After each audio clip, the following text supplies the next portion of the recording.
തൊഴിലാളികൾ ബുദ്ധിമുട്ടിലാകുന്നുണ്ട്. തൊഴിൽ എടുത്ത് ജീവിക്കാൻ പറ്റാത്ത സാഹചര്യം നേരത്തെ നമ്മൾ ആദ്യ വിഷയത്തിൻ്റെ ഭാഗമായിട്ട് ശ്യാമിൽ പറഞ്ഞ പോലുള്ള കാര്യങ്ങളുണ്ട്.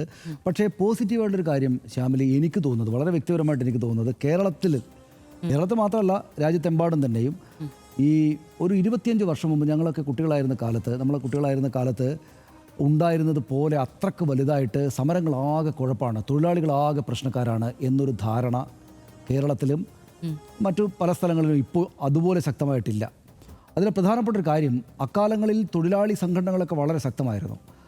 തൊഴിലാളികളുടെ അവകാശങ്ങൾ സമരം ചെയ്ത് വാങ്ങാനൊക്കെ അവർ വളരെ മിടുക്കരായിരുന്നു, നന്നായിട്ട് കാര്യങ്ങൾ ചെയ്യുമായിരുന്നു. തൊഴിലാളികൾ അങ്ങനെ പടിപടിയായിട്ടാണ് അവരുടെ അവകാശങ്ങൾ നേടിയിട്ട് വന്നത്. ഇപ്പോൾ മെയ് ദിനമൊക്കെ ഇപ്പോൾ നമ്മൾ നോക്കുക, ഇതിനകത്ത് ഇന്ന് രാവിലെ ഇന്ന് സ്റ്റോറിയിൽ പറഞ്ഞത് MP Govindan master, VD Satheesan, governor Arif Muhammad Khan, രാഷ്ട്രീയം ഏതുമായിക്കൊള്ളട്ടെ തൊഴിലാളികൾക്ക് വേണ്ടി ഡെഡിക്കേറ്റ് ചെയ്ത ഈ ദിവസം ആദരിക്കപ്പെടേണ്ടതാണ് എന്ന ബോധമൊക്കെ എല്ലാവർക്കും ഉണ്ട്. അത് ആ കാലങ്ങളിലും ഉണ്ടായിരുന്നു. പക്ഷേ അക്കാലത്ത് നമ്മുടെ നാട്ടിലെ പ്രധാനപ്പെട്ട മാധ്യമങ്ങൾ, അന്ന് പത്രമാധ്യമങ്ങളല്ലേ വളരെ ശക്തമായിട്ടുള്ളൂ. ഞാൻ ഈ പറയുന്ന കാലത്ത് ഈ പത്രമാധ്യമങ്ങൾ, പ്രത്യേകിച്ചും അതിലേറ്റവും പ്രബലമായിട്ടുള്ള മാധ്യമമൊക്കെ അതിതീവ്രമായിട്ടുള്ള തൊഴിലാളി സമര വിരുദ്ധമായിട്ടുള്ള നിലപാടുകൾ സ്വീകരിക്കുകയായിരുന്നു. തൊഴിലാളി എന്ന് വെച്ചാൽ സമരം ഉണ്ടാകുന്നൊരു കുഴപ്പക്കാരനാണ്.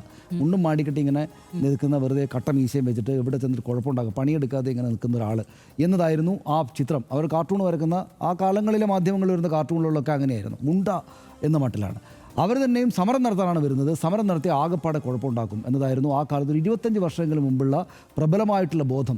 അക്കാലങ്ങളിൽ തൊഴിലാളി സമരങ്ങളുണ്ട്, തൊഴിലാളികളുടെ അവകാശങ്ങൾ കൂടിക്കൂടി വരുന്നുണ്ട്, നല്ല തൊഴിലാളി സംഘടനകളുണ്ട്, നല്ല തൊഴിലാളി നേതാക്കളുണ്ട്.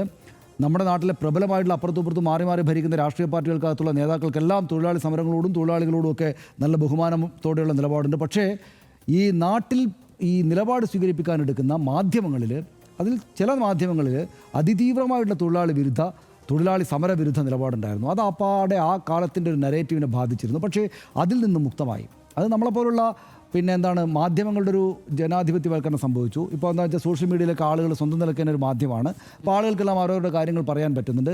സമരങ്ങളുടെ വിഷ്വൽസ് നമ്മളിപ്പോൾ ഇവിടെ നടക്കുന്നതാണെങ്കിൽ നമ്മൾ ഇൻസ്റ്റാഗ്രാമിൽ മറ്റോ കാണും. ഇവിടെ നിന്നിട്ട് നമുക്ക് അമേരിക്കയിൽ നടക്കുന്ന സമരം, അമേരിക്കയിലും സമരം നടക്കുന്നുണ്ടല്ലേ എന്ന് ആശ്ചര്യപ്പെടാൻ പാകത്തിന് കാര്യങ്ങൾ അവിടെ നടക്കുന്നുണ്ട്. അപ്പോൾ അത്തരം കാര്യങ്ങളെല്ലാം സംഭവിക്കുന്നതുകൊണ്ട് ഇപ്പോൾ കുറേ കൂടെ തൊഴിലാളി സമരങ്ങൾ അല്ലെങ്കിൽ സമരങ്ങൾ ചെയ്യുന്ന തൊഴിലാളികൾ കുഴപ്പക്കാരാണ് എന്ന നിലയിൽ നിന്ന് ഒരുപക്ഷെ കുറേ മാറിയിട്ടുണ്ടെന്നാണ് എൻ്റെ ഒരു വ്യക്തിപരമായിട്ടുള്ള വിലയിരുത്തൽ.